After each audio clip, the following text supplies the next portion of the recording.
en infraestructura que nos permitan, de alguna manera, poder eh, entrar a esa cuarta edad de oro. En el Perú lo que se viene es un momento de desarrollo y bienestar incomparable, pero para eso tenemos que tener lo que no hemos tenido en 200 años de incipiente e inconclusa y ausente vida republicana. La república no se ha podido dar. Inclusive al respecto hay un interesante ensayo de un colega y gran amigo, Raúl Chanamé, que tiene un ensayo que se llama La República Inconclusa. Hemos sido de alguna manera un experimento que a pesar de todas las cosas en contra, hemos todavía permanecido y estamos preparados. Esa actitud resiliente y emprendedora nos permite pasar por encima de las adversidades y en este escenario, si es que tenemos una clase política que no hemos tenido una clase política de caudillos, una clase dominante, pero no hemos tenido una clase política que de alguna manera se la juegue por el país, que defienda la soberanía nacional, defienda los recursos, los intereses en juego, que de alguna manera negocie en el contexto global e internacional que se viene. Y para ello, felicito a la doctora Minerva Córdoba, la directora académica de este programa, porque está diseñando e implementando programas y diplomados como el que estamos viendo. Más bien reiterarles el, el inicial problema técnico que ya espero que lo estemos superando, pero si no, vamos a hacer la sesión lo más dinámica y práctica posible. ¿Bien? Entonces, en este contexto, como yo les decía, en este contexto, como yo les decía, aló, parece que se escucha con eco.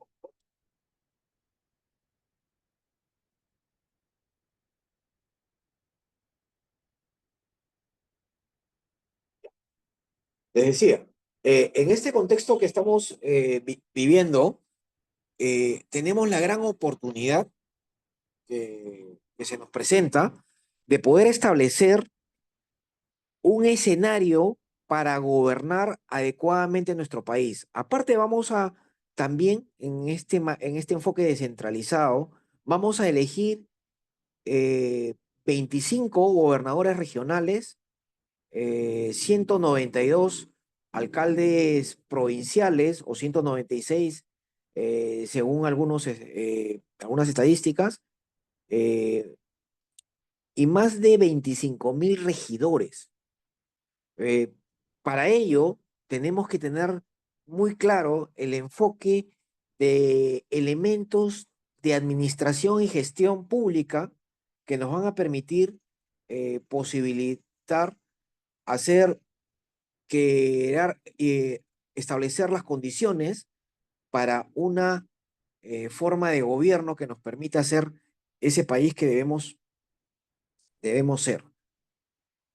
Como les decía, eh, los países asiáticos hace 40 años o 50 años, medio siglo, no pasa de medio siglo, eran economías muy pobres, economías en una crisis increíble.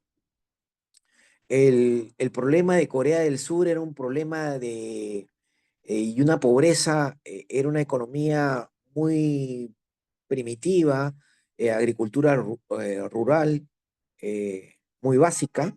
Sin embargo, hoy es la cuarta o quinta economía del mundo según los estudios. Singapur es un centro mundial y es porque supieron establecer formas de gobierno descentralizadas. ¿Qué cosa es la descentralización? Ya que, ya que el tema tiene que ver con un elemento importante. La, la forma que veíamos y en una diapositiva la explicábamos era que la descentralización en, en la época de la impuesta independencia, porque recuerden algo, en los en los ejércitos realistas y patriotas habían de ambos bandos. Los peruanos estamos en ambos ejércitos. ¿Por qué? Porque en realidad éramos un gran poder, un gran eje de influencia política, económica, comercial, administrativa, porque también había una forma de administración, una forma de gestión pública aquí, y que era de mucha admiración en algunos casos y en la mayoría de los casos por emergentes imperios como el británico, que todavía no tenía el poder que tuvo en el siglo XIX, XX, ¿no? Eh, lo veía la revolución industrial que vivió Gran Bretaña, que vivió Europa, requería mercados y recursos. Y para esos mercados y recursos requerían que el liderazgo de Perú, que tenía en el Nuevo Mundo, se debilitara, porque ese liderazgo que teníamos nosotros era una amenaza para el enfoque expansionista. Entonces, el Perú tenía mucho poder. Hoy, a pesar de todas las circunstancias, de todas las batallas culturales, económicas, políticas, diplomáticas e incluso espirituales que hemos tenido, el Perú sigue manteniendo un nivel eh, potencial de poder volver a ser una cuarta potencia mundial, poder llegar a un espacio interesante y entrar a nuestra cuarta edad de oro. Porque saben una cosa, el Perú tiene ventajas comparativas que hasta el momento no las ha sabido aprovechar. No se han vuelto ventajas competitivas. Tenemos ventajas diferenciadoras por el tema del clima, la biodiversidad, pero aún no éramos sabido aprovechar. ¿Por qué podemos ser potencia mundial? Aparte de la infraestructura que se está haciendo, el megapuerto de Chancay genera nuevas inversiones con dos megapuertos que se están construyendo en Corío, Arequipa y en Marcona, Ica. Adicionalmente se está modernizando y reposicionando el puerto de Callao. Vamos a tener 4 megapuertos. Se va a hacer un tren eh, interoceánico que va a pasar Pucallpa y va a ir hasta Brasil. Vamos a tener una, una central espacial en Talara, Piura. Vamos a tener mucha infraestructura que va a permitir que podamos generar. Pero este elemento de la infraestructura es un complemento a lo que va a significar, y en eso tenemos que tener los que hacemos asesoría, los que estamos dedicados a la docencia, los que estamos dedicados en la gestión y la función pública, debemos tener una mirada prospectiva. La prospectiva nos permite analizar escenarios futuros. En los escenarios futuros, si nos vamos hasta la, hasta la diapositiva 7, perdón, hasta la 9, por favor, ¿ya? Eh, Les decía, en este escenario futuro, de la perspectiva, analizamos que las guerras y las crisis ya no van a ser por energía o petróleo, eh, sino van a ser por agua y alimentos de calidad.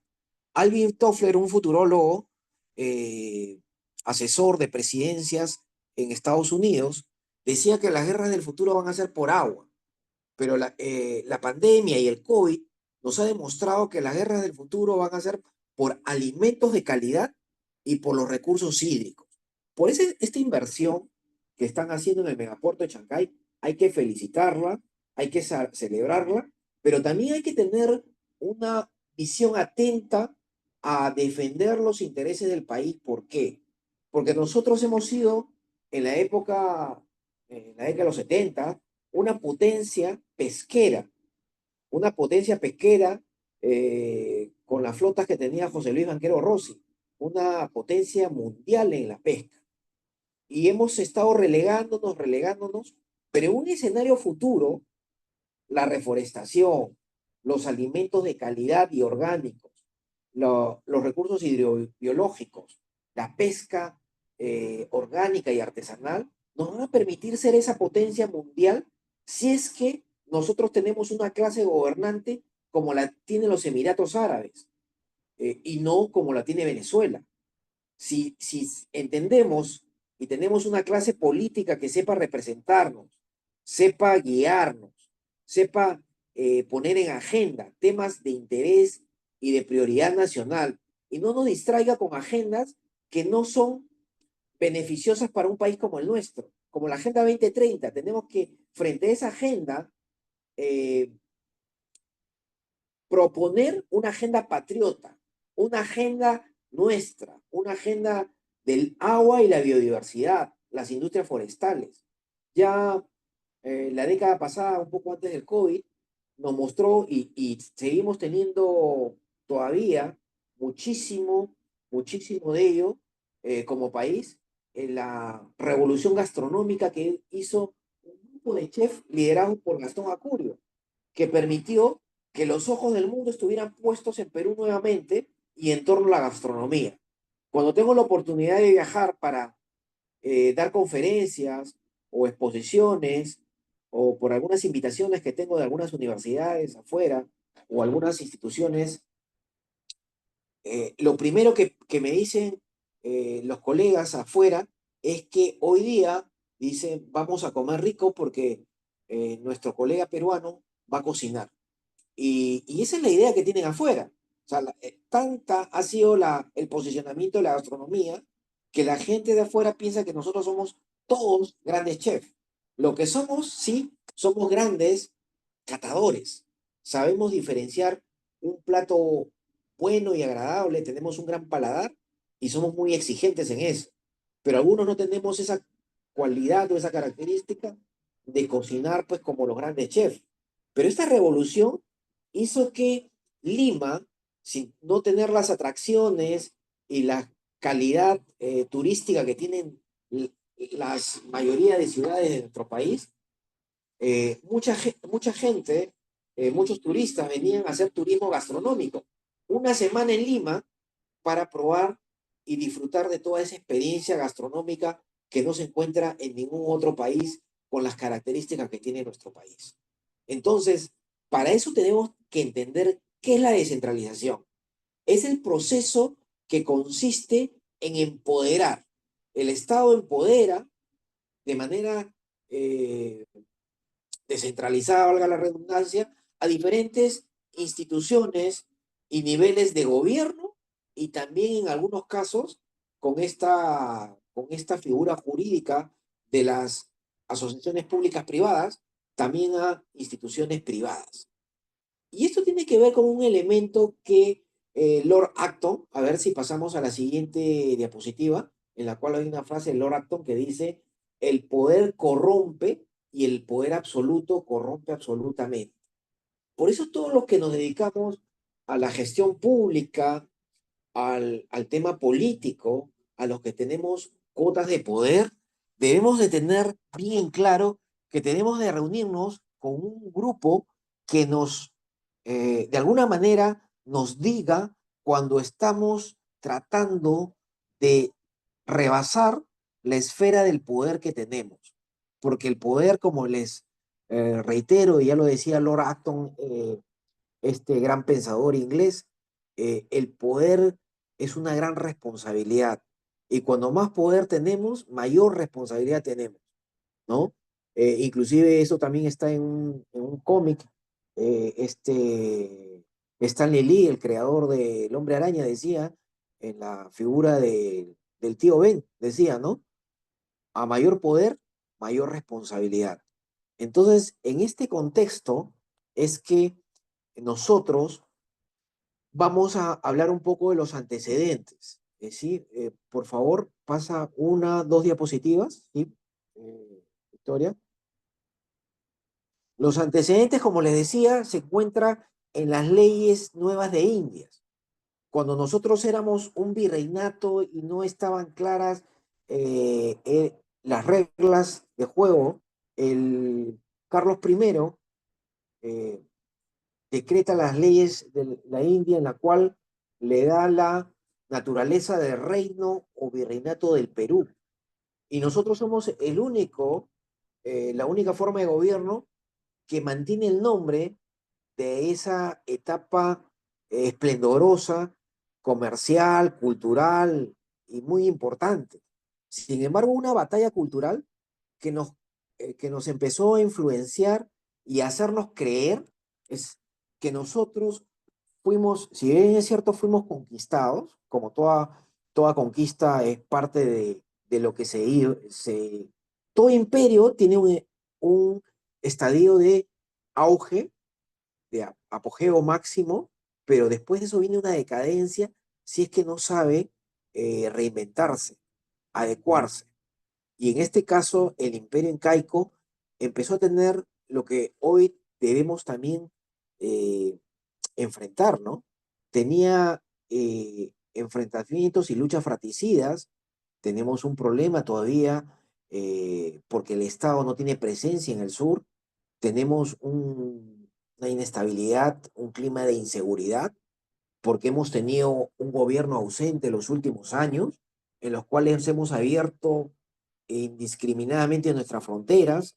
Ha venido gente de bien, gente que ha aportado y que aporta mucho al país, eh, sobre todo venezolanos, pero también ha venido gente eh, que nos ha traído delincuencia, nos ha traído organizaciones criminales, ha traído una cultura del vale todo y en la cual nosotros tenemos que tener con mucha claridad y con un marco legal y una esfera cultural poder nuevamente levantarnos victoriosos, como ya lo hemos hecho venciendo al terrorismo. Hay un ejemplo que recuerdo ahora que estoy haciendo la exposición. El 2002, 2003, vino el alcalde de Sicilia. Sicilia era la zona más delincuencial de Italia, donde había altas tasas de criminalidad, donde había un estado de corrupción muy grande, donde la mafia imperaba, y Leoluca Orlando como gobernador de Palermo pudo desterrar ello, pero lo hizo con dos ejes, leyes fuertes y una cultura que permitía de alguna manera integrar. Porque si solamente había leyes fuertes y no había el tema cultural e involucrar a la ciudadanía, era como una carreta de una sola rueda y iba a girar en círculos. Debía agarrar las dos para girar hacia adelante. Hay modelos que también nos muestran lo que se hizo en Singapur. Singapur era un estado casi inviable, altas tasas de criminalidad, delincuencia y niveles de corrupción insostenibles. Pero vino un estadista que hasta ahora es valorado, a pesar que ya falleció la década pasada, Lee Kuan Yew. Lee Kuan Yew generó y desterró la corrupción y tuvo que poner, en ese caso tuvo que centralizar algunas medidas, tuvo que ser muy fuerte con algunas eh, leyes y normativas, pero era la única forma de generar un estado de desarrollo y condiciones para que hoy Singapur sea también una de las cuatro o cinco potencias financieras económicas más importantes del mundo. Otro elemento que estamos viendo y que debe ser un modelo es lo que tenemos en El Salvador, ¿no? Un modelo de seguridad de Nayib Bukele, que a pesar de que las Naciones Unidas observan los métodos, genera mucha preocupación por la delincuencia que hay ahí, por los delincuentes que están en la cárcel, por los derechos humanos de los delincuentes, sin embargo, no mira con los mismos ojos la crisis y la inestabilidad que tenía la ciudadanía de El Salvador. Hoy tenemos ese gran desafío y para ese gran desafío el tema de descentralización es fundamental. Así como los antecedentes nos dicen que en la ley de las nuevas Indias se crearon nuevas audiencias y con eso se descentralizó el poder y se empoderó, hay un elemento que en la siguiente diapositiva vamos a, de alguna manera, analizar y plantear. Y es lo que se cuestionaba cuando el 28 de julio de 1821 se da la proclama de la independencia y se genera una independencia oficial, pero no real, una independencia en la cual desde este momento el Perú es libre e independiente por la voluntad general de los pueblos y por la justicia de su causa que Dios defiende, solamente fue una proclama oficial porque se siguió dando esta aparente independización que no se pudo establecer y al ver eh, que nuestra forma de gobierno no se podría dar con una república en ese momento, San Martín propuso una monarquía eh, asistida, que iba a ser una temporalmente asistida por España, eh, que iba a permitir de alguna manera en ese momento, había la necesidad de centralizar el poder para evitar lo que se estaba dando en Venezuela y en Colombia. Y en Argentina también, que lo veía San Martín, y con esa visión de Estado y esa definitivamente actitud que deben tener los políticos de compasión, porque lo que veían en Venezuela, en Argentina y en la Colombia era guerras civiles, luchas fratricidas, caudillajes y luchas por el poder. Y como veía que acá habían también varios conflictos, decide en el año 23, previamente el año 22, ya estaba tratando de iniciar las conversaciones, decide encontrarse en Cuenca.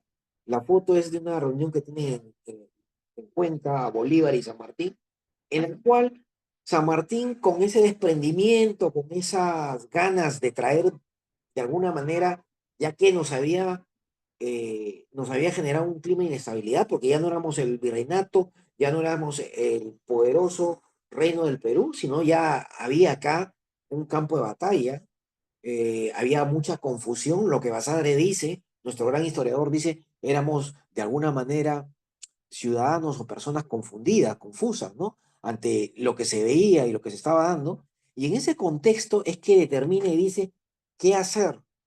Le propone y le plantea cosas. Bolívar al final de la conversación le exige poder absoluto. Ahí se instaura ya no una centralización del poder, sino una dictadura.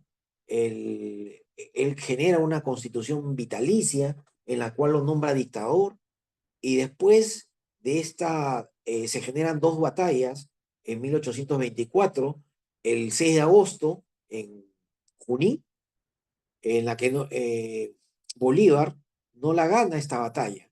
Más bien, si hubiera sido por él, se hubiera perdido esa batalla, ya que si vemos que la independencia, ya estamos encaminados y encarrilados en esa independencia, pues teníamos que tener la mayor posibilidades de victoria. Y en ese sentido, ve que Canterac, del ejército realista español, está teniendo una victoria, y lo que hace Bolívar a la mar, que es el que tenía eh, la dirección de los húsares del Perú, le dice orden de retirada. Orden de retirada en el ambiente militar significa, bueno, vamos a esta batalla a perderla para ver si nos organizamos y podemos tener una victoria posterior. Y en ese contexto, en esa orden de retirada, la Mar le dice a Rasuri, anda donde Suárez, que está con los húsares de Perú, el, el, y dale la indicación de que hay orden de retirada. Rasuri va y ve que el ejército español está festejando, está un poco distraído, y ve que el ejército de Suárez está bien apertrechado, está fresco, está como para dar una batalla, y a la pregunta de Suárez por la orden del Libertador y el orden de la mar, Rasuri, inteligente y estratégicamente, le da una contraorden y le dice, tenemos que salir a atacar. Y esa contraorden convierte una efímera victoria española en una victoria patriota. Y luego el 9 de diciembre de 1824 en la Pampa de la Quinoa, tampoco Bolívar estuvo ahí, pero a pesar de que estuvo su cómplice, Sucre, eh, hacen una mal llamada capitulación, porque nunca hubo una capitulación, sino una cesión de derechos a España. Hubo unas condiciones totalmente nefastas y a pesar de eso, el Congreso de ese entonces lo condecora, le da mucho reconocimiento y lo premia por la crisis que tenía. Gracias a que dijeron que había una crisis, lo premiaron con 1 millón de pesos de esa época. 1 millón de pesos, para ponerlos en en contexto, significaba 80.000 pesos, costaba una gran fragata eh, de la Armada Española acá en el Perú.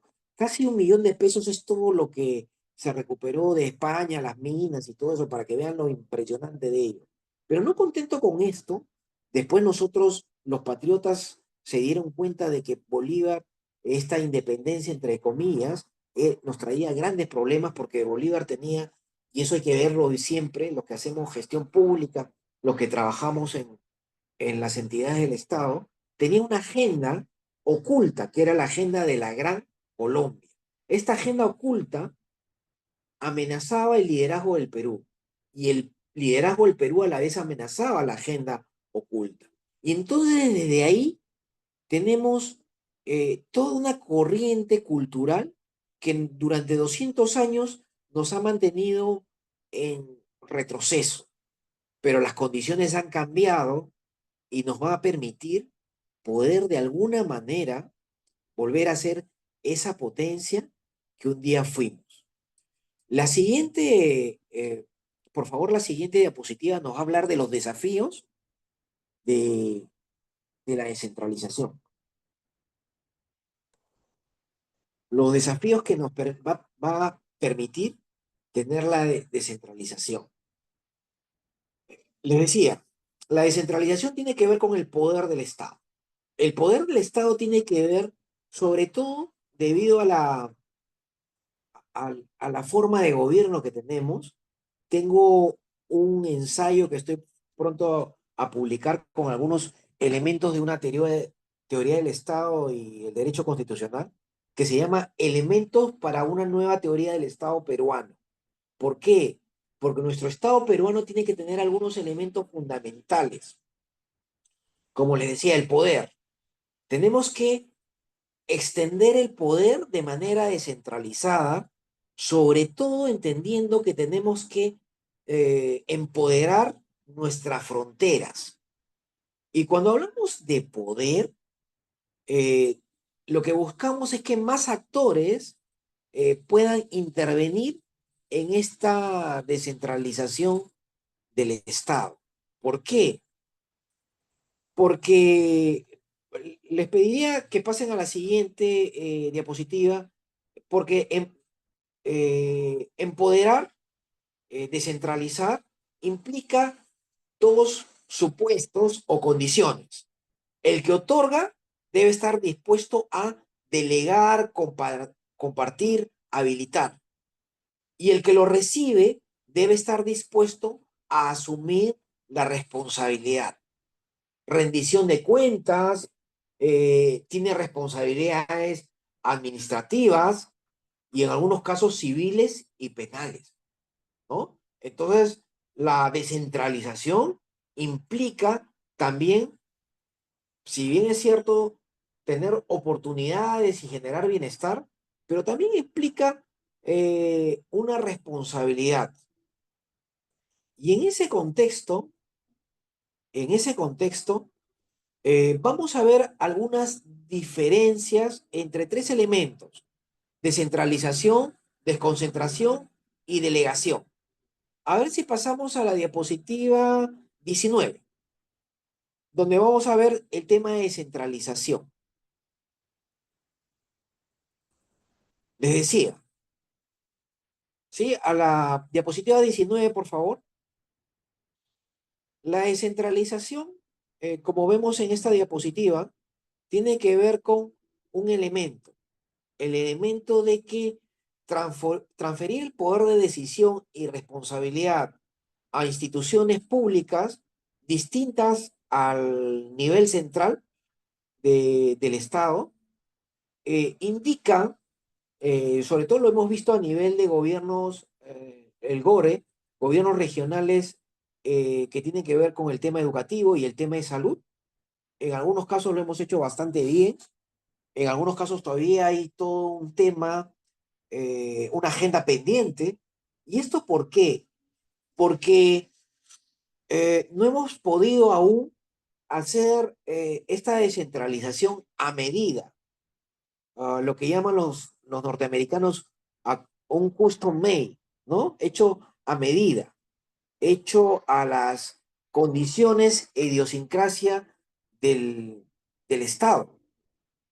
Hoy más que nunca requerimos que este espacio de participación descentralizada eh, esté hecha tomando en cuenta las diferentes condiciones de cada región. No es lo mismo descentralizar eh, a una región mal administrada, mal gestionada, con un potencial increíble de riqueza, pero que paradójicamente es una de las regiones más pobres como Huancavelica,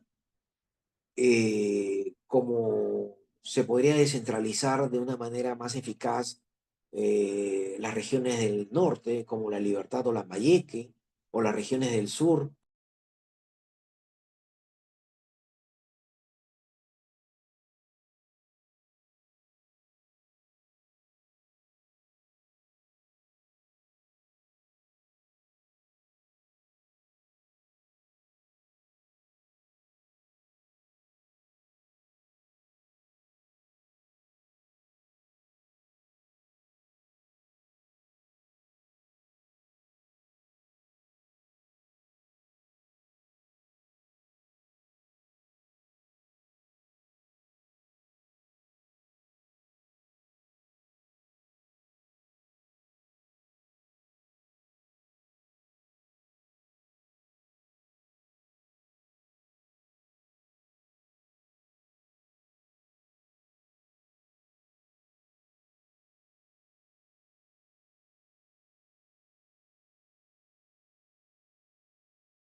Participar de unos minutos, por favor. Parece que el doctor se desconectó.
doctor ya está conectado. Por favor, habilite su audio.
Bien, ¿ahora se escucha, por favor?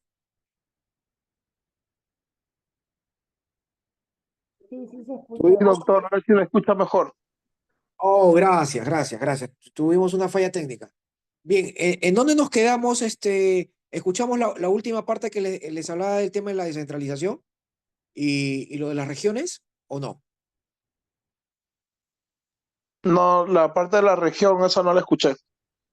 Ah, correcto. Entonces empezamos. Mire, descentralizar, los que hemos tenido la oportunidad por el tema laboral de conocer todo el país, el tema de descentralizar implica, y eso es un gran desafío, empoderar a las fronteras. Ejemplo, tuve la oportunidad de trabajar casi 3 años en la región Loreto, eh, en las provincias de Yurimaguas, en Iquitos, en Ucayali, y una de las cosas que pude ver en la frontera con Colombia, eh, Brasil y Perú, es que la frontera del Perú está casi abandonada. Las personas en los centros poblados peruanos ahí se atienden y tienen atención educativa y médica más en Brasil que en Perú. Entonces, ese, este es un factor, este factor tenemos que tenerlo en cuenta al momento de descentralizar. La descentralización no solamente debe ser parte de eh, una búsqueda cumplir objetivos de gobierno, sino debe ser un mecanismo jurídico, económico y administrativo para encontrar soluciones en donde hay falta de presencia del Estado. El Estado tiene que tener una mayor presencia en las fronteras de nuestro país. El Estado tiene que empoderar a la población de nuestro país. Tenemos que descentralizar. Miren lo que hizo el Virreinato del Perú. Eh, para ponerles un ejemplo, ¿no? Que tenemos que aprender.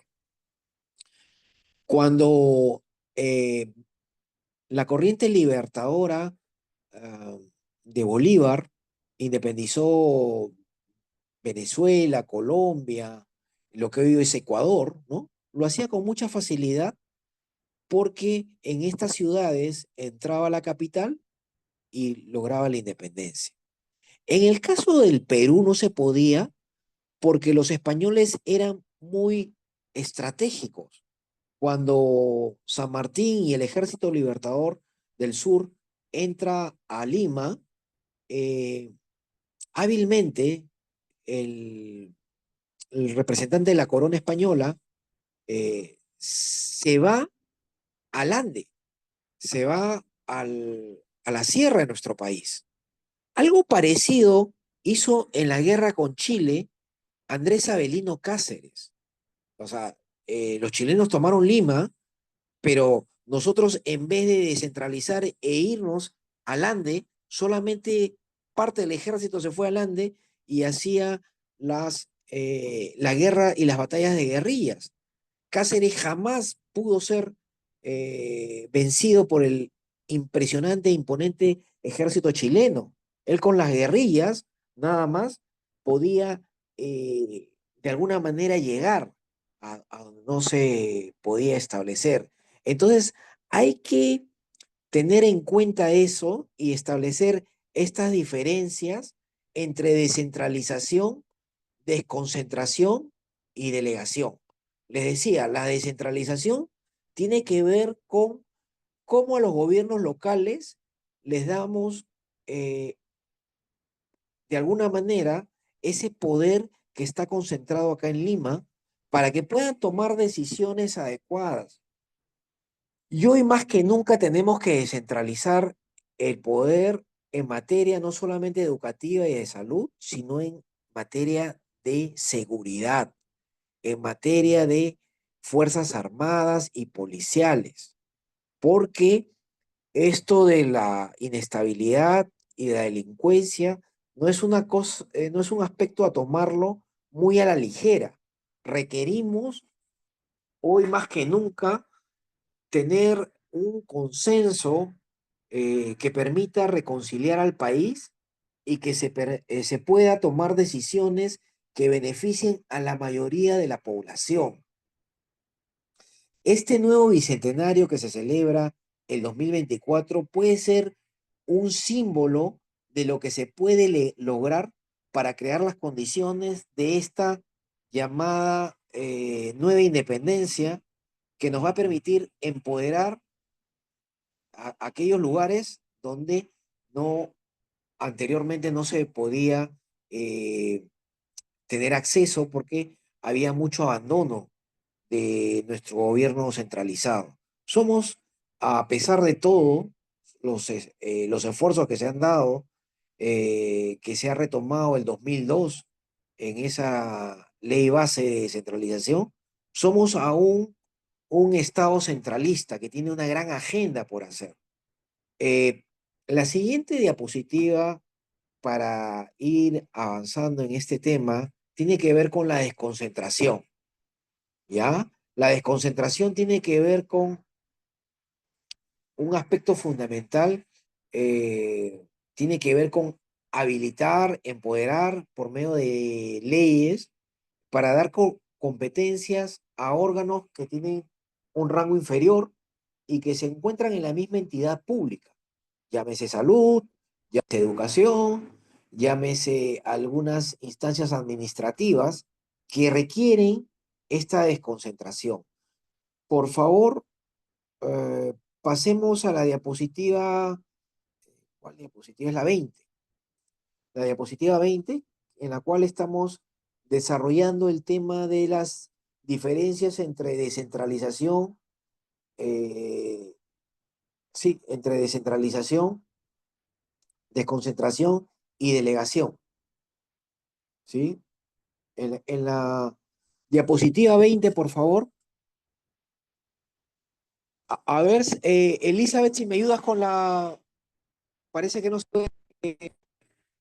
eh, sí, por favor, a ver si me ayudas, Elizabeth, con la... Doctor, es que no está apareciendo la pantalla, ¿no se ve? Sí, no está apareciendo en la pantalla, perdón, Victoria. Victoria, te comento que el doctor no está como coanfitrión, no tiene el acceso. A ver si me ayudas, Victoria, por favor. Unos minutos, unos minutos.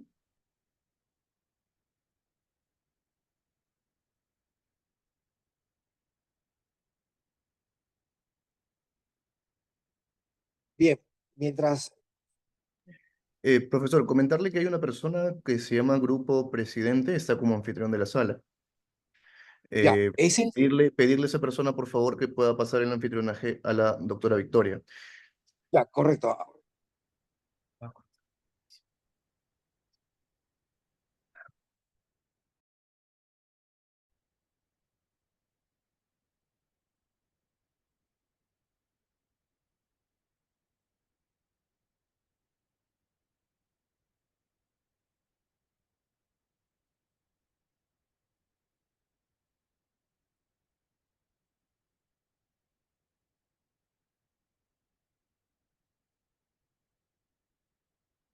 ¿Ahora se ve? Sí, doctor, efectivamente, ya se puede apreciar.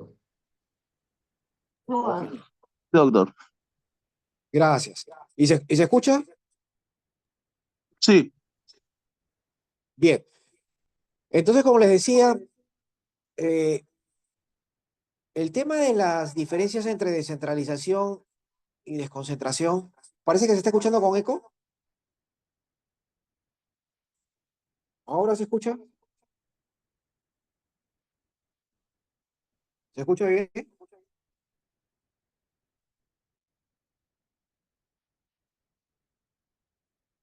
A ver, por favor, si alguien me podría comentar si se escucha bien. Doctor, sí se escucha, sí se escucha, Sí se escucha, ¿no? sí se escucha. Ah, bien, gracias. Bien, como les decía, el tema de la diferencia entre descentralización, desconcentración y delegación, lo escucho con eco. Doctor, se está escuchando el eco de su teléfono, creo. ¿Se escucha bien o no? Victoria, por El favor. eco de su teléfono, doctor. Se está escuchando, no.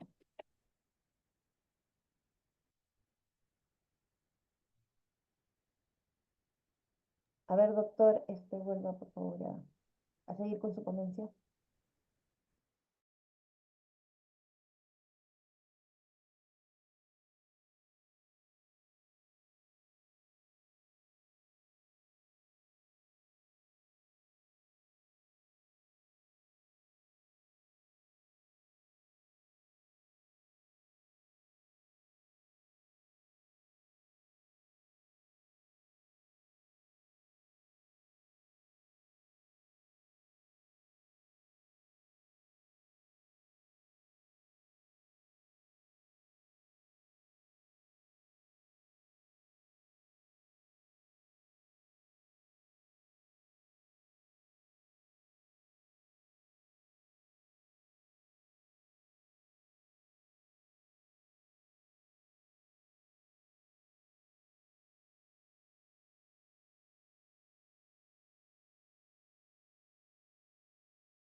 ¿Se escucha bien, por favor?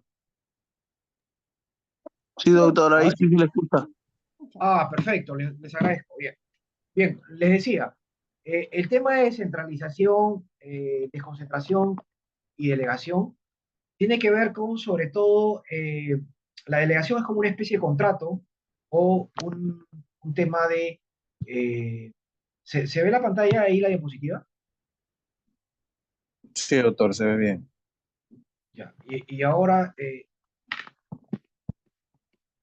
que no corre.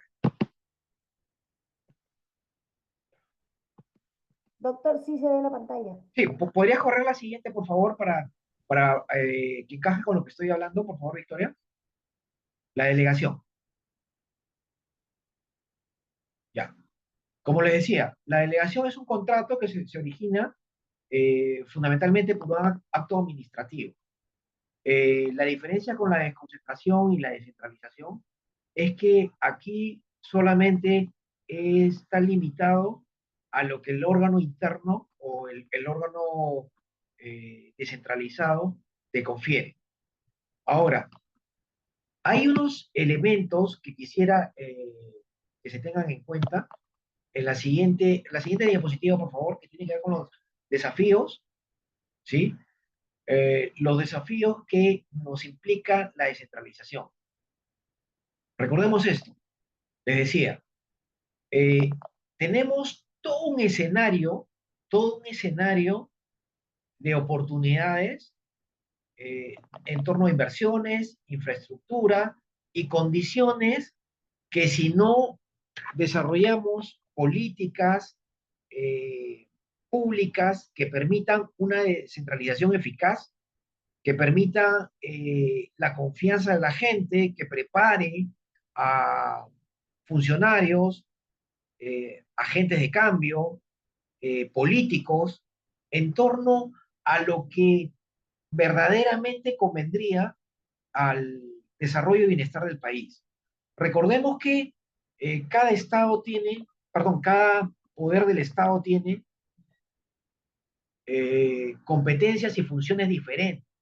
Ejemplo, el Poder Ejecutivo tiene capacidad de gasto, tiene capacidad de centralizar, tiene en algunos casos, cuando pide delegación de funciones o pide al legislativo o al Congreso, también tener funciones legislativas para hacer normas en torno a dos o tres aspectos que van a permitir desarrollar al país, el Congreso le delega la función de legislar, porque el Congreso no tiene capacidad de gasto.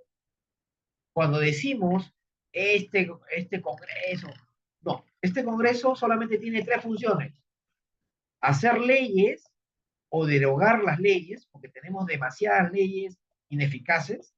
Una de las funciones de los congresistas debería ser también derogar leyes que son en algunos casos inconstitucionales, en algunos casos afectan derechos fundamentales.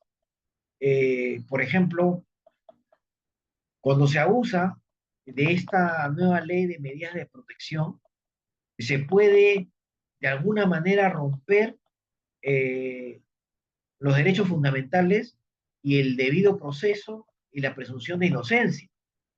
Entonces, hay que ver qué leyes habrían que reglamentarlas para que se pueda, para que el espíritu de la norma pueda establecerse adecuadamente en esta teoría tridimensional que nuestro gran jurista Carlos Fernández Cesarejo decía, ¿no? La teoría tridimensional de derecho, no solamente la norma, interpretarla, sino establecerla en un contexto fáctico y también tener en cuenta el aspecto axiológico, ¿no? ¿Qué valores, qué idiosincrasia tiene esta población? Donde se va a interpretar y a establecer la norma. Entonces, el, el legislativo, el poder legislativo tiene, o el Congreso tiene tres funciones: legislar, como les decía, hacer leyes o derogarlas; representar, que es la función más importante. Se ve una ausencia del Estado y el congresista debería generar esos espacios visitando estas fronteras, visitando estos lugares que son inaccesibles por las características de nuestra geografía, una geografía muy complicada, pero a la vez que nos permite tener ventajas comparativas con el país. Y la otra que es muy importante es fiscalizar. El Congreso requiere fiscalizar para que estos procesos de descentralización se den adecuadamente. Eh, el poder, el poder de, el poder, el poder judicial, que es el otro poder, requiere también de alguna manera descentralizar la administración de justicia. Nos parecía muy relevante este órgano autónomo, que es la Defensoría del Pueblo, tuviera defensorías descentralizadas para que se puedan ver aquellos casos en los cuales hay un cierto abuso del Ministerio Público mediante las fiscalías, porque con el nuevo Código Procesal Penal, eh, afortunadamente hay algunas leyes que van a de alguna manera equilibrar, pero el funcionario con mayor poder del Estado era el fiscal. El fiscal tenía mucho poder y este poder de alguna, en el tema de investigación, en el tema de en algunos casos no solamente investigar y, y ejercer la fuerza de la presunción, eh, sino en algunos casos no solamente acusaba, sino ya sentenciaba, ¿no? Y mediáticamente tenían una exposición muy, muy de alguna manera, muy atípica, ¿no? Y esto con una defensoría del pueblo descentralizada, con un tribunal constitucional descentralizado, se podría de alguna manera generar esperanzas en una adecuada administración de justicia. El otro elemento importante es el ejecutivo. Les decía que en este contexto de nuevas inversiones, en este contexto de el nuevo escenario para las posibilidades del país y del Estado, requerimos hoy más que nunca un ejecutivo más descentralizado, donde hayan nuevos polos de desarrollo, donde las fronteras puedan tener las oportunidades que hasta la fecha no hemos tenido. Hay un nuevo escenario y en este nuevo escenario, en este nuevo contexto, que al parecer se está dando una nueva, una nueva edad de oro para el país, requerimos hoy más que nunca ver estos aspectos, ¿no? Otro elemento fundamental que tiene que ver con la exposición de hoy es establecer, eh, establecer que que la delegación se origina como una especie de contrato, un acto administrativo fundado en la ley, ¿no? Eh, esto de alguna manera, la delegación que se establece, de alguna manera exime de mayores responsabilidades, porque en el caso de la de concentración, sí está dada el poder delegado por el órgano superior que es el que te hace la desconcentración del poder. Ahora, hay un elemento que me gustaría establecer para tenerlas muy claro, porque de aquí vamos a hacer un par de preguntas, o entre la sesión de ahora y la de mañana, vamos a establecer al menos dos preguntas en esa evaluación que ustedes van a tener, ¿no? Que es cómo, mediante la separación de competencias y funciones, y mediante, de alguna manera, esquemas o estructuras jurídicas, podemos lograr un equilibrio del ejercicio del poder en los tres niveles de gobierno que ya hemos explicado y que esto pueda permitir una adecuada condiciones para el desarrollo del país, ¿no? Hay un aspecto que me gustaría eh, establecer y que tiene que ver con la sesión de hoy, con el título de la sesión de hoy, ¿no? Te pediría que, Victoria, me pases a la diapositiva 24, 25, creo que es, la 25, que tiene que ver con las diferencias entre los programas y políticas públicas, ¿ya? Como sabemos, las políticas públicas, se ve la diferencia, ¿sí?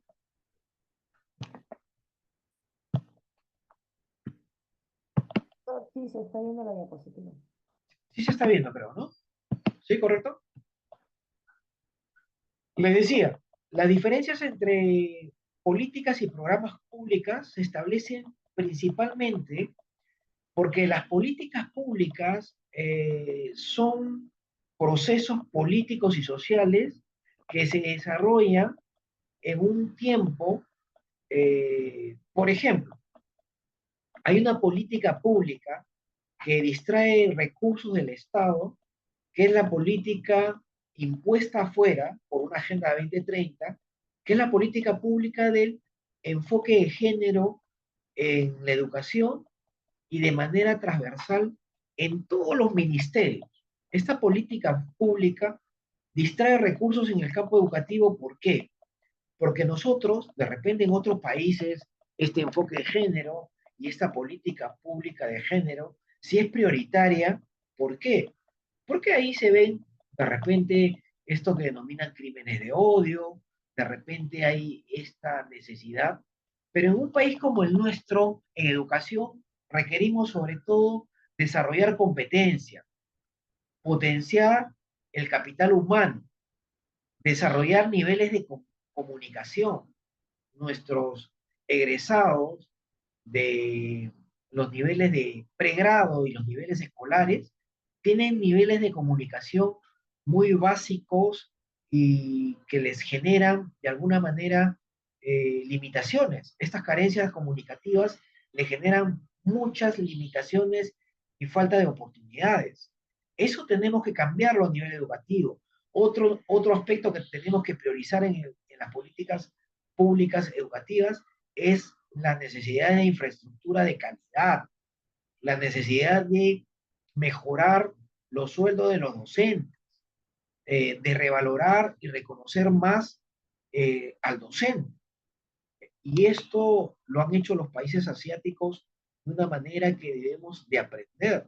En vez de distraerse con políticas eh, implementadas en el campo educativo de enfoque de género, el lenguaje inclusivo, que nuestro genial y un especialista en la materia de la lengua, Mario Vargas Llosa, pues dice que es un absurdo. No es un absurdo tratar de hablar de todes, los, las, les, es una pérdida de tiempo porque nuestro idioma castellano tiene unas reglas de juego establecidas que las maneja la RAE, la Real Academia Española, y que tratando de poner estos aspectos, pues debilitan y le quitan la riqueza y la tradición que ha tenido. Estas políticas públicas también deberíamos establecerlas, como les decía, que son procesos sistematizados, que se implementan.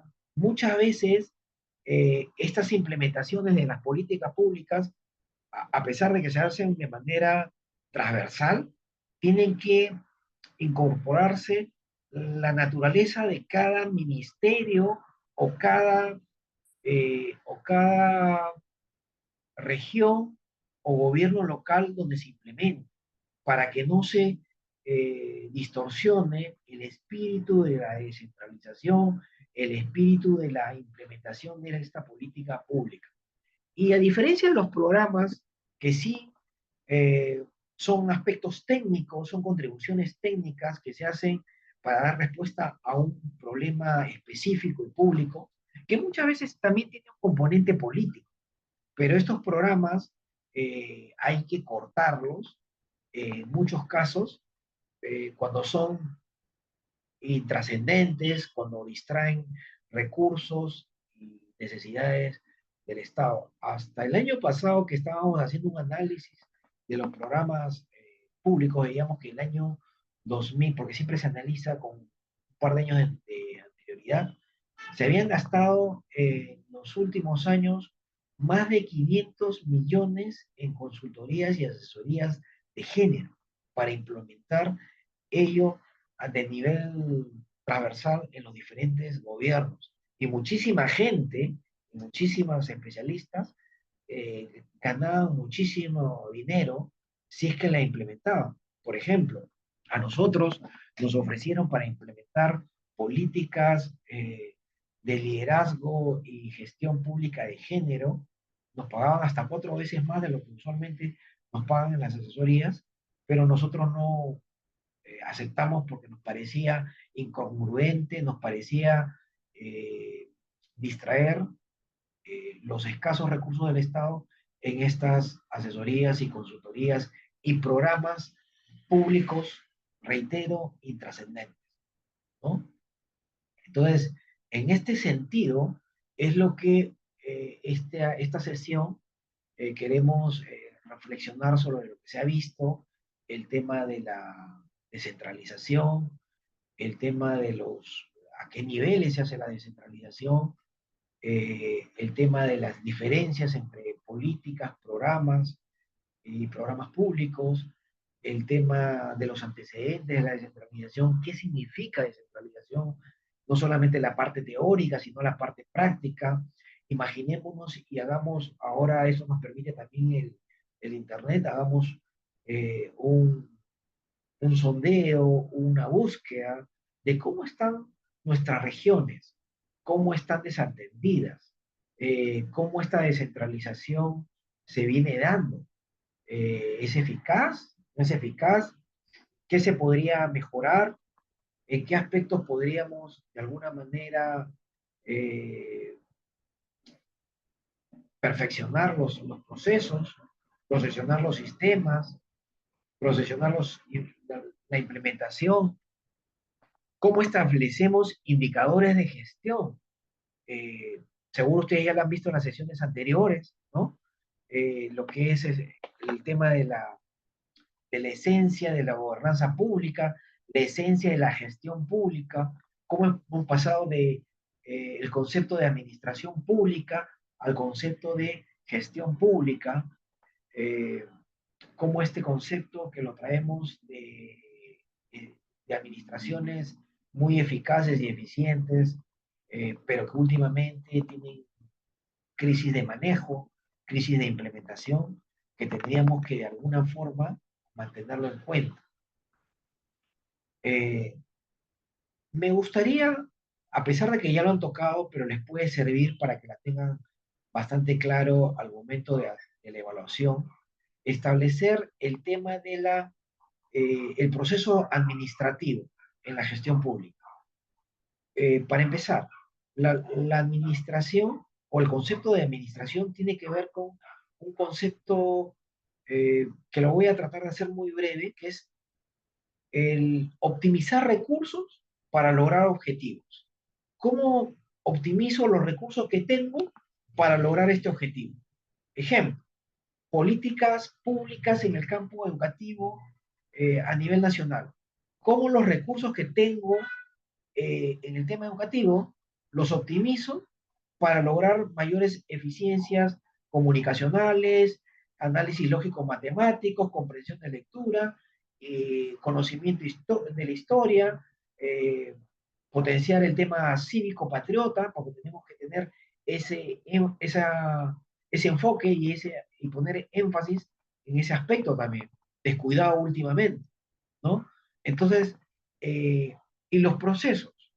El proceso que tiene que ver con planear, eh, el tema de la planeación tiene que ver con el diseño, planeación, cómo organizo, cómo integro, cómo dirijo, cómo controlo y cómo evalúo para que estas políticas públicas puedan darse de la mejor manera posible. Otro aspecto que tenemos que tener en cuenta y que esta sesión, la de mañana, vamos a ver bastante y va a complementar esta sesión de aquí. Me gustaría también abrir el espacio a preguntas, ¿no? A preguntas para que podamos de alguna manera complementar algunas cosas que pueden tener en dudas, reiterar algunos conceptos, ver la forma de implementarlos en las diferentes instancias eh, y en los diferentes espacios de participación, ¿no?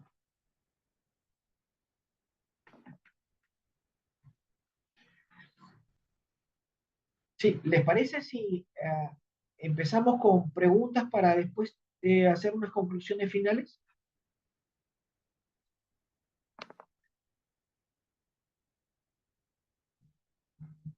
Sí, Victoria. Sí, doctor, claro, para que se Sí, hacia el a ver público, si empezamos con las preguntas claro, para perfecto. después sacar conclusiones finales de la sesión de hoy. Claro, doctores pueden alzar su manito y hacer la consulta a través del chat o pueden habilitar su audio para que puedan hablar. Victoria, una consulta, no te escucho bien. No, indico a los agremiados y al público en general que puedan alzar su mano o escribir por el chat o habilitar su audio para que puedan hablar, hacer la pregunta. Ah, correcto, correcto.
Ya está reactivado el micrófono según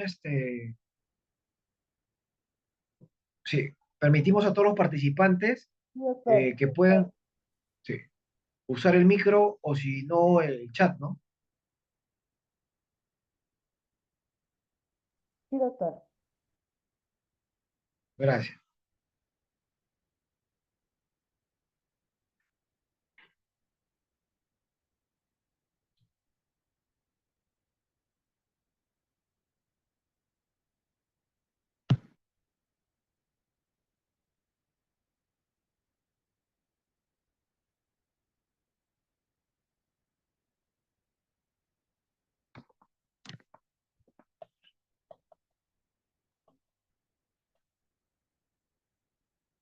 Es importante de repente, de acuerdo a las necesidades de ustedes, pueden establecer algunas preguntas que les podrían servir en el trabajo que tienen, en futuros trabajos, en la carrera, en el desarrollo de su carrera, ¿no?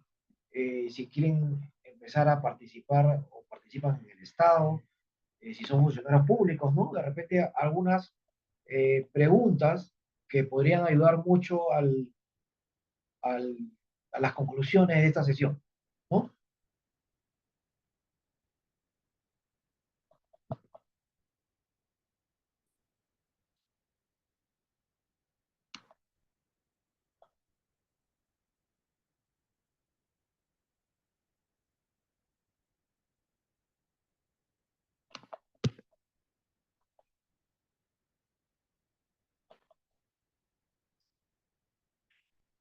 El día de mañana vamos a tener una sesión de la coordinación entre las instancias que va a complementar esta sesión de hoy. Eh, Hay un aspecto, hay una buena pregunta que le hace la señorita Elisa de Velázquez, ¿ya? ¿Qué política pública se podría implementar en el sector de transporte? Eh, qué interesante, qué interesante pregunta, porque en el sector transporte tenemos que tener una política de transporte integral que nos permita modernizarnos de acuerdo a lo que, ni siquiera como Europa, ¿no? Sí, podemos aspirar a tener esos niveles de Europa, pero superar al menos Chile, el sistema o Colombia. La primera vez que fui a Santiago, me quedé impresionado, estoy hablando de los 80, ¿ah? O sea, fines de los 80, comienzos de los 90, me quedé impresionado porque ellos tienen un sistema en la verdad O'Higgins, la avenida principal de ellos, que no, eh, que de alguna manera no impide y no genera congestión y tráfico a los que están abajo. El sistema es totalmente subterráneo y en cada estación les permite tener espacios y centros comerciales, inclusive entidades administrativas que hay, gastronómicas y todo eso que ayuda al turismo. El sistema que se implementó en el transporte nuestro, el sistema metropolitano, fue bastante mal hecho. ¿Por qué? Porque salvo la estación central, la estación del centro cívico, es la única que es subterránea. El resto utilizó lo que ya había, en su mayoría con la vía expresa, que se hizo cuando Bedoya era alcalde, o sea, años de eso, décadas, y también se utilizó un espacio que era parte de la vía, de la vía, de las pistas, de la vía que había en Tupac Amaru, para irnos a Lima Norte, ¿no? O sea, eso hizo que se redujera y, si bien es cierto, cuando uno quiere ir en auto a Lima Norte, es preferible ir en el metropolitano, ¿no? Porque te vas a ahorrar unos 20 o 30 minutos, ¿no? Por la rapidez que puedes hacerla en un expreso. Entonces, esos elementos hay que tomarlos en cuenta al momento de implementar el sector transporte. Al parecer, estamos viendo el tema de lo que se está haciendo en la actualidad con esta nueva extensión de la línea del metropolitano que va a unir el este con el Callao, que al parecer sí lo están haciendo como se debería hacer, ¿no? Hay que establecer también de repente políticas públicas como se hicieron en la pandemia, ¿no? De repente poner transporte por placas, de dígitos, ¿no? Establecer algunos elementos que nos permitan descongestionar. El tráfico es impresionante. ¿Cómo es posible que a veces en hora punta, como la que estamos teniendo ahora, para irnos, que nos tomaría 20 minutos o 15 minutos, usualmente, a veces nos implique una hora, en hora punta, hora y media, y que a veces también tiene que ver con los estacionamientos. A veces para llegar a un lugar, mejor es tomar un aplicativo, porque nos podemos demorar 10 minutos buscando una playa de estacionamiento para llegar ahí, ¿no? En algunos lugares. Entonces, la implementación de una política pública tiene que ver con el sistema de transporte, las ciclovías, que tiene que ver con las bicicletas, scooters, las motos, ¿no? Generar el tema del transporte, generar el control y la fiscalización de las motos con el tema de políticas públicas de seguridad. El tema de transporte tiene que ir de la mano con el tema de seguridad.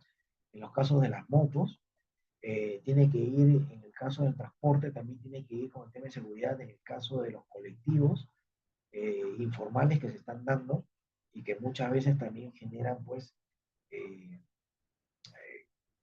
problemas en el tema de la seguridad, ¿no?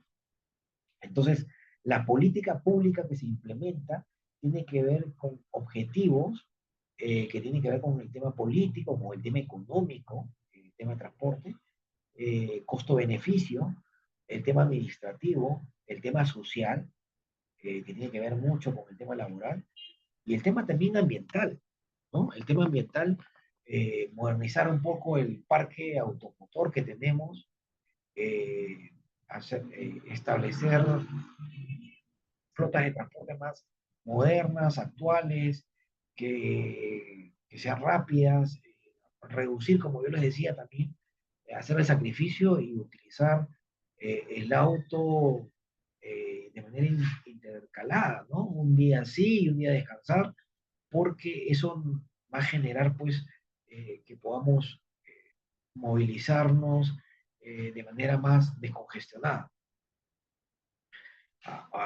Un tema que también se tiene que ver con el transporte público, que seguro se va a ver dentro pronto, unos 5 años o 10 años, si Dios quiere, es el tema de los helipuertos, ¿no? El tema de los edificios, tener eh, paradas de los helicópteros, que va a tener que ser también un espacio que se tiene que ver, ¿no? Y que corresponde a una metrópoli como Lima, a el, el puerto de Chancay, está en Lima provincia, o sea, al norte de Lima, y todo lo que va a conllevar este nuevo escenario, ¿no? Te agradezco por la pregunta, Elizabeth. Si hubiera algunas otras preguntas.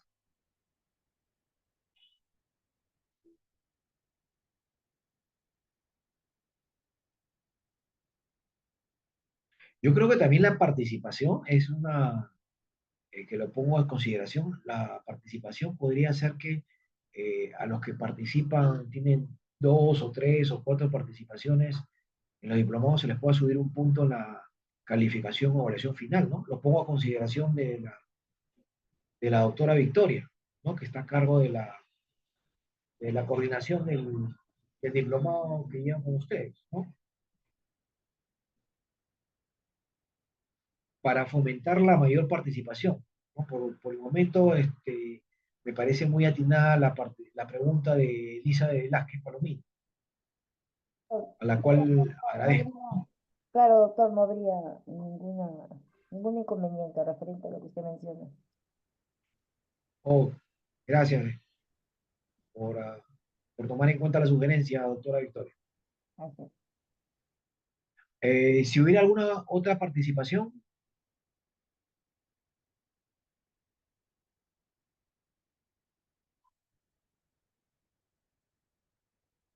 Moisés Mejía levantó la mano.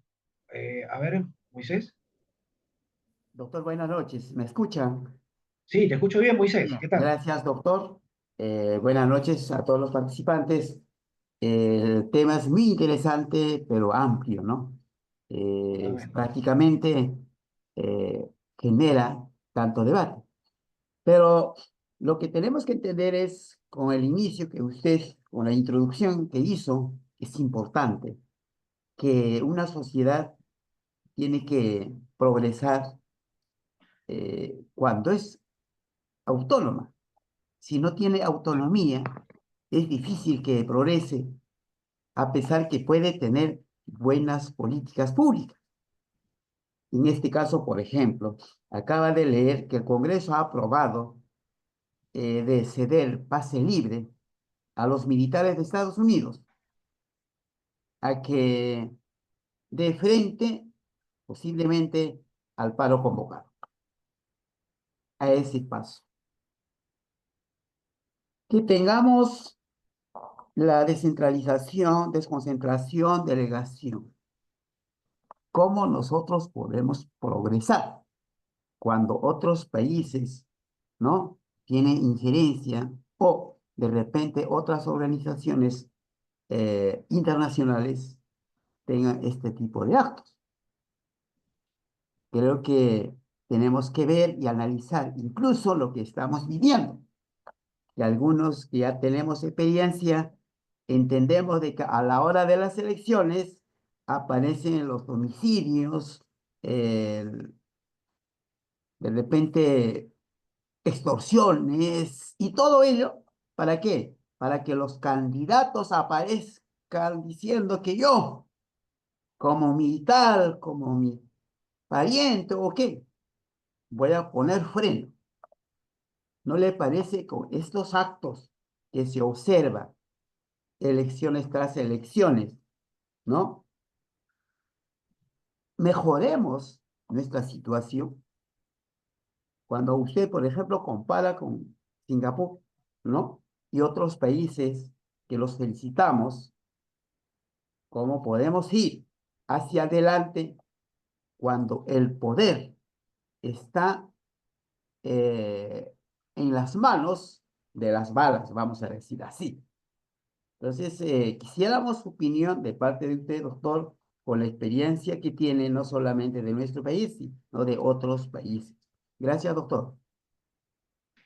Moisés, te agradezco la pregunta. Es una pregunta bastante profunda que tiene al menos 3 aristas, ¿ya?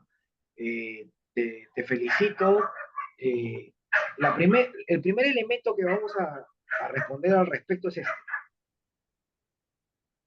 Los países que logran desarrollarse en el contexto global son aquellos que tienen claro que por encima de todo está la soberanía nacional. y defender los intereses del país. Les pongo un ejemplo que hay que tener en cuenta. Eh, el, mayor, eh, el mayor poder concentrado a nivel político está en las Naciones Unidas, ¿correcto? Eh, los políticos, que son representantes, que muchas veces no tienen el poder que uno piensa que tiene, ¿no? Porque uno puede ser elegido y de repente cuando uno quiere implementar estas políticas públicas, este proyecto de desarrollo, o cada uno de los elementos que hemos estado viendo y que vemos en otros países, surge grupos de presión y grupos de poder que te empiezan a poner cabe, a obstaculizar y a impedir que las políticas públicas se den. Hay un ejemplo claro de esto.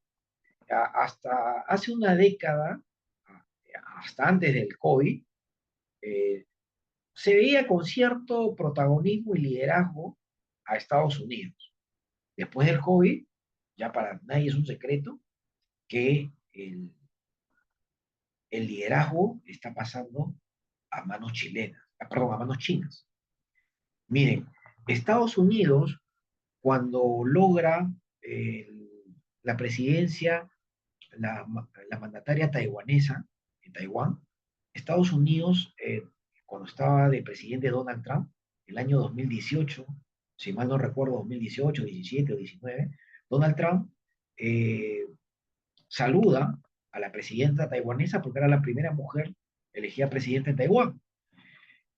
Y Secretaría del Estado y diplomacia norteamericana le ponen el pare y dicen, wow, la política internacional está en crisis porque hemos pasado a China. Estados Unidos le dice a Donald Trump, hemos pasado a China y no lo hemos consultado para saludar a la presidenta de Taiwán. Donald Trump de inmediato se levanta y quiero recoger ese espíritu que debemos tener los peruanos y dice, yo no soy presidente de China ni de Taiwán, sino voy a establecer relaciones comerciales con el que me dé mejores condiciones para desarrollar a mi país. En esas condiciones es que tenemos que buscar implementar las políticas públicas y va con la propuesta y con la reflexión que haces, Rafael, la reflexión que nos dice que nosotros tenemos que ver qué nos beneficia como país. Tenemos que hacer algo, antiguamente, cuando yo estudiaba Derecho en los 90, estudiamos Derecho y Ciencias Políticas. Yo estudié en San Marcos, Derecho y Ciencias Políticas, y en la decana de América, después en los fines de los 90, se divide y hay una escuela de Ciencia Política y la escuela de Derecho, ¿no? La Facultad de Derecho y la escuela de Ciencia Política. Pero antiguamente, y lo dice el gran maestro Domingo García Belaúnde, en un opúsculo breve pero muy extraordinario, que se llama Cómo enseñar derecho constitucional, y nos habla que el derecho constitucional tiene que ser totalmente interdisciplinario y tiene que acudir a la ciencia política, a la sociología, a las relaciones internacionales y a todos los elementos que van a permitir que el derecho constitucional sea el eje del marco normativo de un país. Entonces, en ese contexto y con ese preámbulo, para contestar la pregunta y la reflexión, Rafael, que es extraordinariamente profunda y buena, te felicito. El Perú está entrando a unas condiciones extraordinarias y oportunidades por la ubicación geoestratégica y geopolítica, pero por lo que yo les decía con el tema de la perspectiva. Los escenarios futuros nos dicen que el Perú puede ser una potencia en agua, biodiversidad y empresas e industrias complementarias y alternas a estos dos ejes, como por ejemplo la forestación.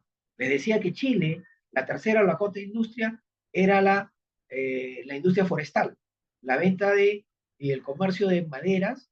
En el caso de Chile, exportan madera, el pino y el eucalipto.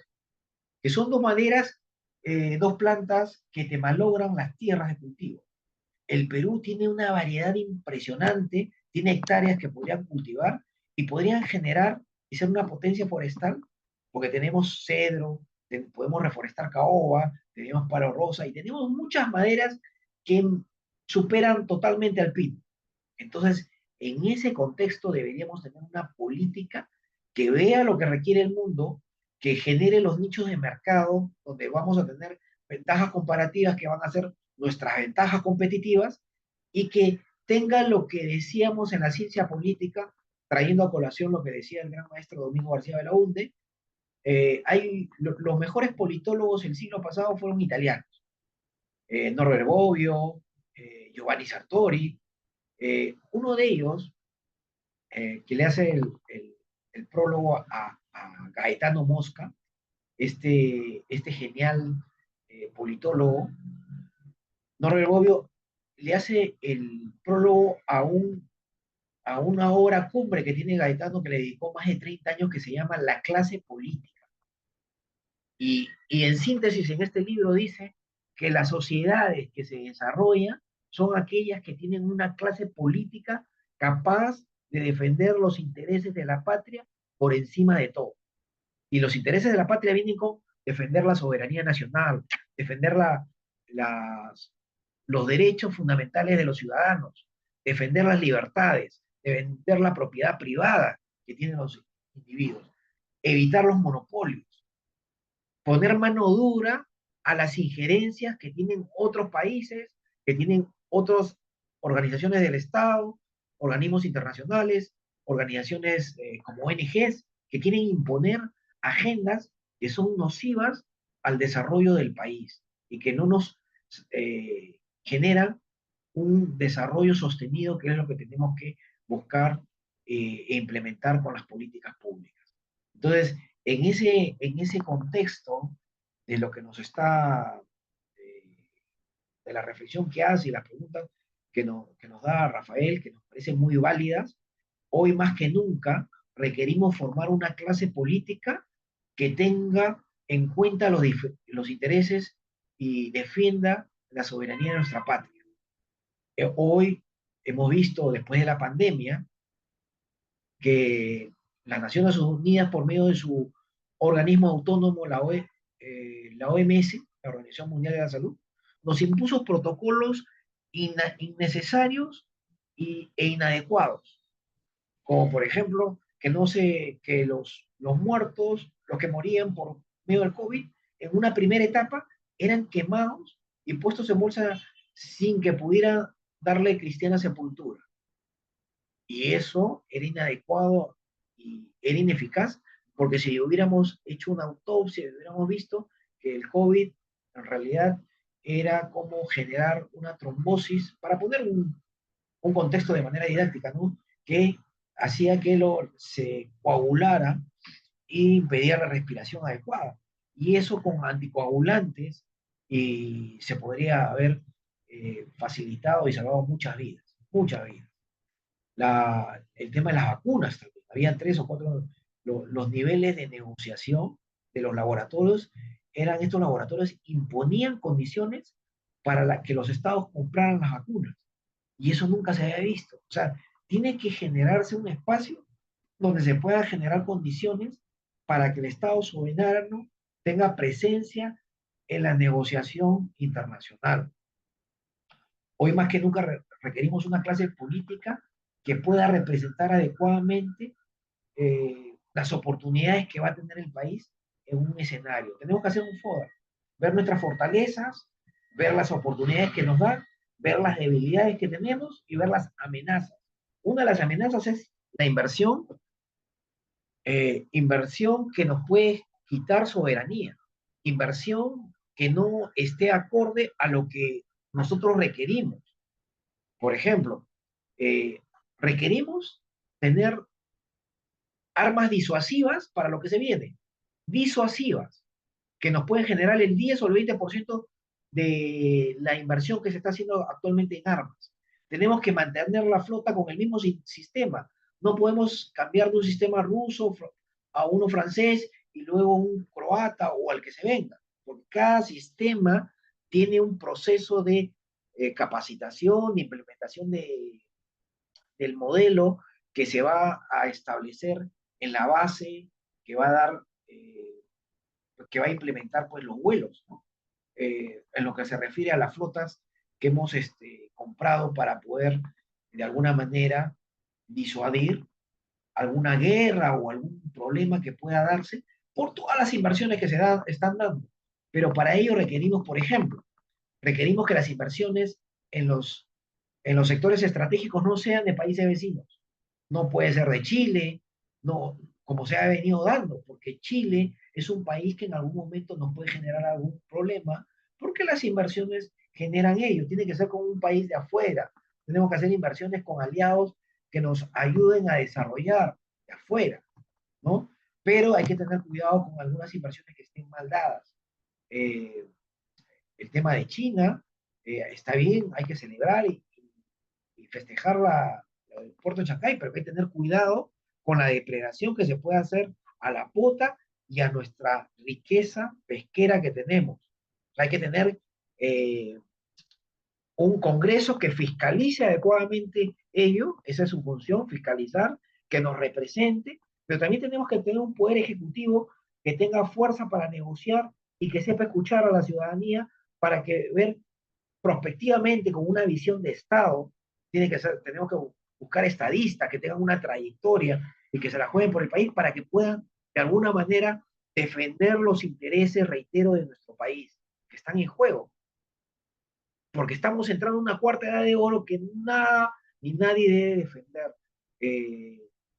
impedir que lleguemos a ese estado, ¿no? Entonces, en ese contexto es que les digo que se viene un nivel de crecimiento y de despegue para las provincias de Lima, de Lima provincias, para todo el norte chico del país. Eso se tiene que ver en otros niveles, en otros ejes de desarrollo, pero esto ya está pronto, en unos días se está implementando esto en Chancay. Tenemos que tener la mirada puesta y en este elemento el factor de descentralización juega un factor muy importante. Elizabeth nos hace otra pregunta que dice, ¿ya se están implementando? Claro, Interbank y algunas entidades del Estado. Claro, totalmente. Sí, el tema es que en las entidades del Estado hay helipuertos, pero también tendría que ser de alguna manera para las transacciones de las inversiones que se van a dar en el país, ¿no? El tema privado. Eso nos ahorra muchísimo el tema de movilidad. Cuando hemos tenido la oportunidad de desplazarnos, cuando han sido rutas relativamente cortas, pero que con el tráfico usual se ven largas, a ese nivel sí, pues se da, ¿no? Yo les agradezco, me gustaría que hayan de repente un par de reflexiones más para cerrar. Han sido muy destacadas y muy convenientes las participaciones de Elizabeth y de Rafael, ¿no? Si hubieran un par más para ya concluir, agradezco el, la profundidad se ha podido dar con esta sesión, a pesar de las fallas técnicas. Reitero las disculpas del caso. Ahora voy a coordinar bien para que mañana no suceda esto. Lo voy a hacer de repente en otra oficina eh, que la haré con mayor tiempo. Tengo otras máquinas ahí que podría ver que no suceda esto y ver pues con eh, unas 15 o 20 minutos antes con la doctora Victoria para que se pueda dar bien. Me gustaría de repente una o dos preguntas finales y ya para concluir, ¿les parece?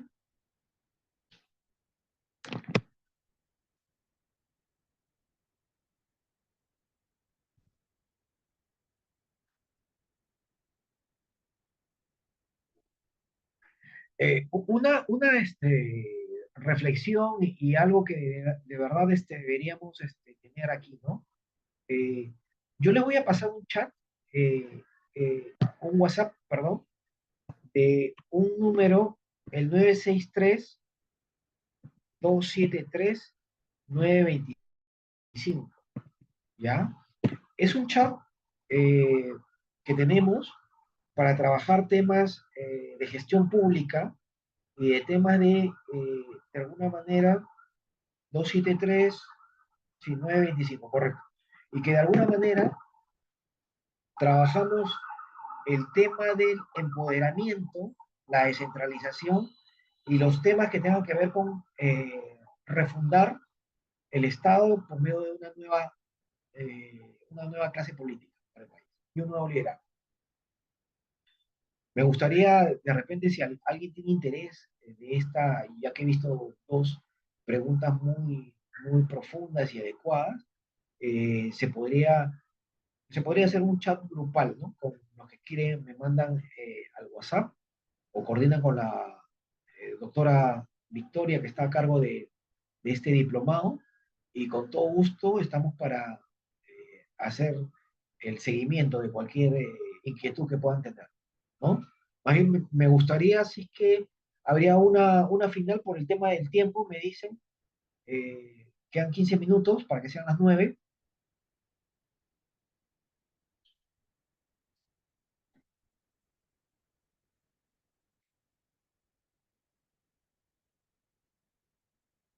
Sí, si algún doctor quisiera hacer alguna pregunta para que ya el doctor pueda cerrar. Victoria, un favor, no se te escuchó. Y si desean hacer alguna consulta, en todo caso, doctor. Ah, ya, gracias. Nos dice Victoria alguna consulta final, por favor, porque ya estamos cerrando, según me informan.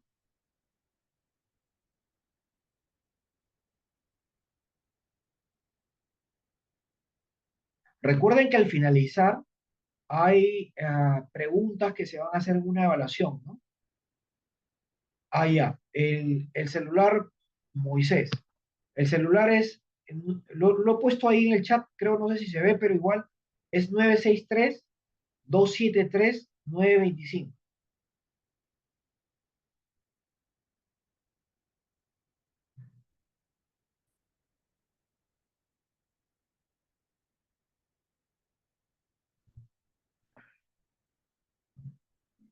Eh, 973 27, no, 963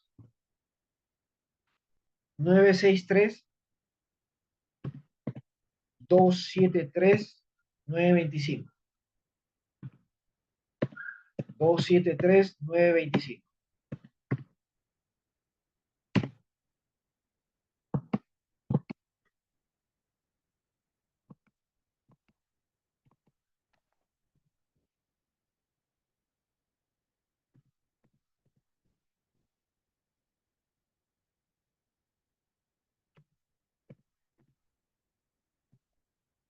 Sí, no sé si se ve, ahí está el teléfono de nuevo.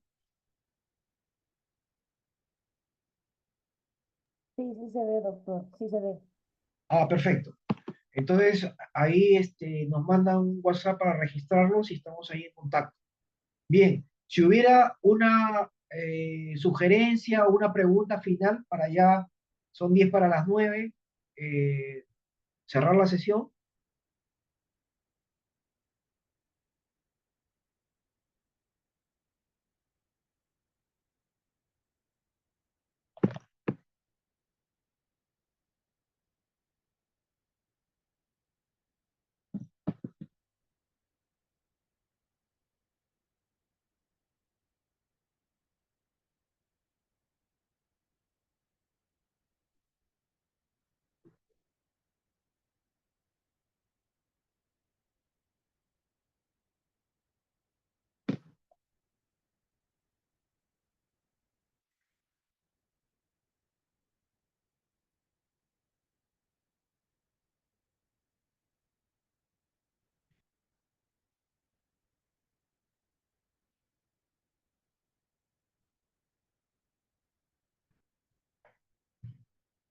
Una consulta, ¿ustedes ya han visto presupuesto? en las sesiones anteriores? No, doctor. Ya, algo pequeño vamos a tocar mañana, ya como una introducción para lo que van a ver después, seguro. ¿Ya? Que tiene que ver con la coordinación. Eh, vamos a ver el caso del Congreso, por ejemplo. ¿Ya? Bien, ¿habría alguna pregunta final o alguna sugerencia final? Si no, para... eh,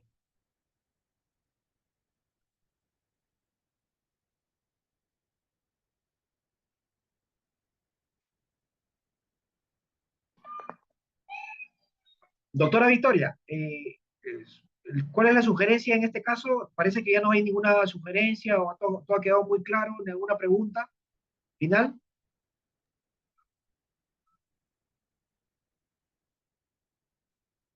Sí, en ese caso, doctor, ya cerramos el diplomado y les damos a ustedes gracias por haber expuesto hoy día, ¿no? Y hacerlo recordar a los participantes que mañana tenemos la siguiente clase, ¿no? De 6 a 9.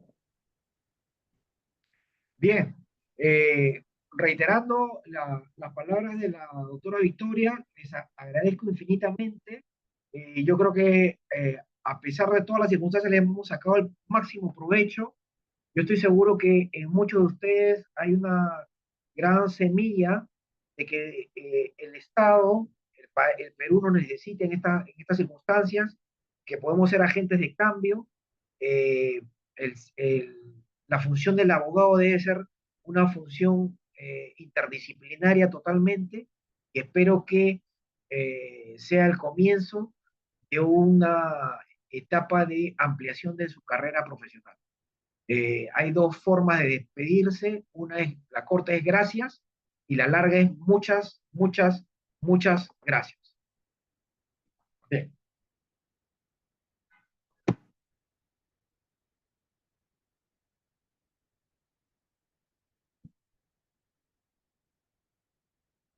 Gracias, buenas noches, doctor.